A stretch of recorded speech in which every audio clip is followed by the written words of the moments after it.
My name is Dale Baker. I come from Colorado in the United States, and I came down to Costa Rica to get a hip replacement. Well, my wife and I, Lynn, had been to Costa Rica, and we knew that the medical industry here in Costa Rica was very professional and very good.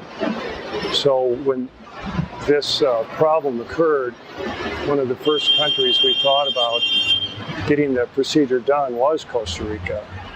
We also thought about possibly Europe, but it's a lot more fun to rehabilitate in Costa Rica than Europe in the winter.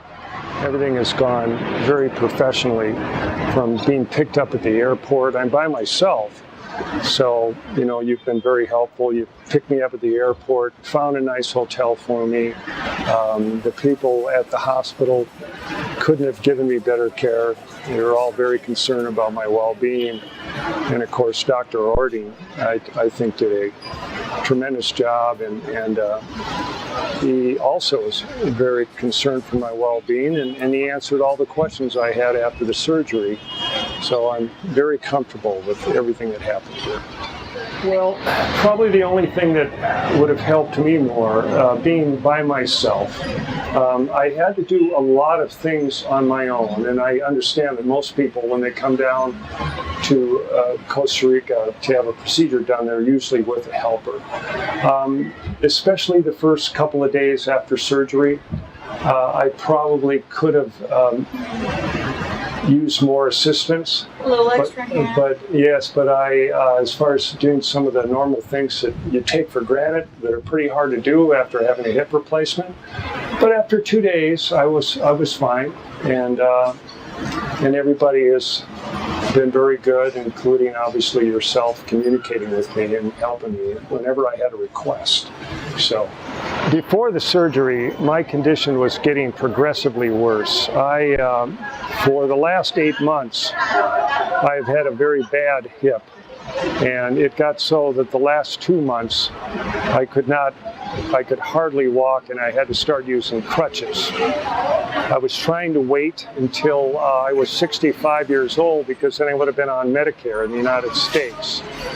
But it just got to the point where the pain was so intense that I knew I had to have something done. And in fact, I may have damaged, if I had gone on much longer, I might have damaged other parts of my body by compensating. And so I feel a lot better today, 9 days after the surgery, than I felt before the surgery. So then I'm looking forward to a total and complete recovery. I came down to Costa Rica because at this time, I do not have health insurance in the United States. And the procedure would have cost a tremendous amount of money. And so coming down to Costa Rica and having the professional care that I've received, spending the amount of money that I have, has been very beneficial to me. And it's saved, obviously, myself a lot of money. And I believe that anybody that's in a situation like mine, that needs great medical care, and medical care is not available in their country that they can afford, I would recommend Costa Rica very highly.